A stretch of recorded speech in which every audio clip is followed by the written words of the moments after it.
periodismo científico es un reto diario contra el miedo. Miedo a que no nos entiendan lo que queremos decir, miedo a que mañana nos cambien el titular que habíamos colocado en una nota y que se entienda completamente otra cosa diferente a la que queríamos decir en primera instancia. O miedo a tener que conversar con un experto o un científico de un tema bastante técnico e incluso en otro idioma y tener que entenderlo antes de las 4 de la tarde porque la edición cierra a las 5 y tenemos que cerrar esa nota. Cuando les digo que el periodismo científico es un reto contra el miedo, les hablo de un miedo no que nos paraliza, sino que más bien nos invita a la acción, a formarnos, a mejorar la manera en que contamos las cosas, a deshacer una nota que teníamos desde el principio, ya lista, y hacerla de cero con tal de que mañana, cuando esa nota llegue a diferentes hogares costarricenses, la ciencia comience a hacerse un nidito en el corazón de esos lectores o en esos hogares. Soy periodista hace 9 años del diario La Nación y hace 4 trabajo para la sección Aldea Global. Esta es una sección donde las buenas noticias abundan.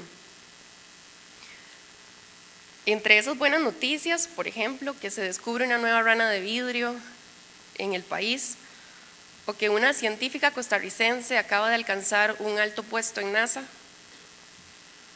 o que científicos ticos acaban de patentar una molécula que va a permitir tratar el cáncer de ovario.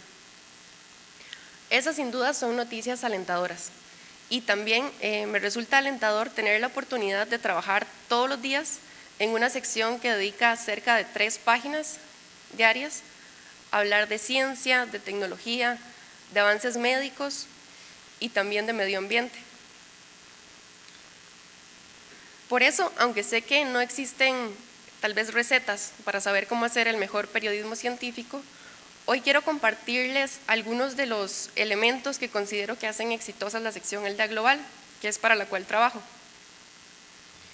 El primero de ellos es el rostro humano. Cuando estamos elaborando las informaciones, siempre tratamos de enfocarnos en cómo contarle a la gente cómo esta información les va a servir para su día a día, para que entiendan que la ciencia es cotidiana. Pero también aprovechamos para contar las historias que están detrás de los hallazgos científicos y los descubrimientos. Hace poco tuve la oportunidad de participar en un taller donde se hablaba de cuáles eran las informaciones que hacían que la gente se enganchara con los contenidos. Y en una de las viñetas se mencionaba que las informaciones que le cuentan a la gente que los sueños existen y que se pueden hacer realidad son de las más eficaces. Por eso recordé una historia que hace poco publicó una colega que se llama Andrea Solano. Esta es la historia de don Iván Vargas. Don Iván Vargas es un físico de plasmas y es el encargado del laboratorio de física de plasmas del Instituto Tecnológico de Costa Rica. Don Iván creció en un pequeño pueblo al norte del país, en San Carlos, y él contaba que asistió a una escuela unidocente donde solo habían 10 estudiantes y tenían un estante con algunos libros donados. Entre esos libros donados había 3 libros de ciencia y entre esos 3 libros de ciencia, en uno de ellos, él leyó acerca de la fusión. En la actualidad, la fusión es uno de los pilares de la investigación de este señor que ahora la realiza en el Instituto Tecnológico de Costa Rica. Así que contar esas historias resulta valioso no solo por conocer una historia más y para lograr que la gente se enganche o nos escuche, sino para que la gente entienda que la ciencia está en todo y en todos y que tenemos la posibilidad de contarla y de hacerla también.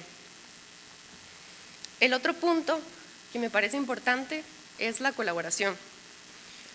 Nosotros tenemos el privilegio de contar con un equipo que colabora mucho entre las periodistas o colegas, pero también hemos encontrado aliados en la redacción, porque no es lo mismo que yo cuente cómo es que tiene lugar una erupción volcánica a que yo pueda contarlo con un infográfico y pueda mostrarle a la gente cómo es que se da cada situación. No es lo mismo que yo les relate la emoción que sienten los papás cuando llevan a sus hijos a la feria científica y cuando sus hijos ganan y están ahí aplaudiéndoles y llorando, a que uno lo pueda contar con un video en la misma voz de los papás o en la misma voz de los niños que participan. O bien, no es lo mismo que yo le diga a la gente que este país tiene muchísimas riquezas naturales, a que una galería fotográfica se los muestre y que la gente entienda por qué tenemos que cuidar esos recursos. Así que, como les decía, tenemos la dicha de contar con aliados en la redacción, que son los compañeros de infografía, de video, de fotografía, de diseño, que desarrollan los mangas con nosotros y se parten la cabeza pensando cómo hacer que el contenido sea mucho más cercano para la gente y cómo llevar la ciencia a cada rincón. El otro elemento es el corazón, y aunque parezca cursi, en realidad en la aldea, como la llamamos de cariño, somos muy apasionadas más bien por el tema de la ciencia.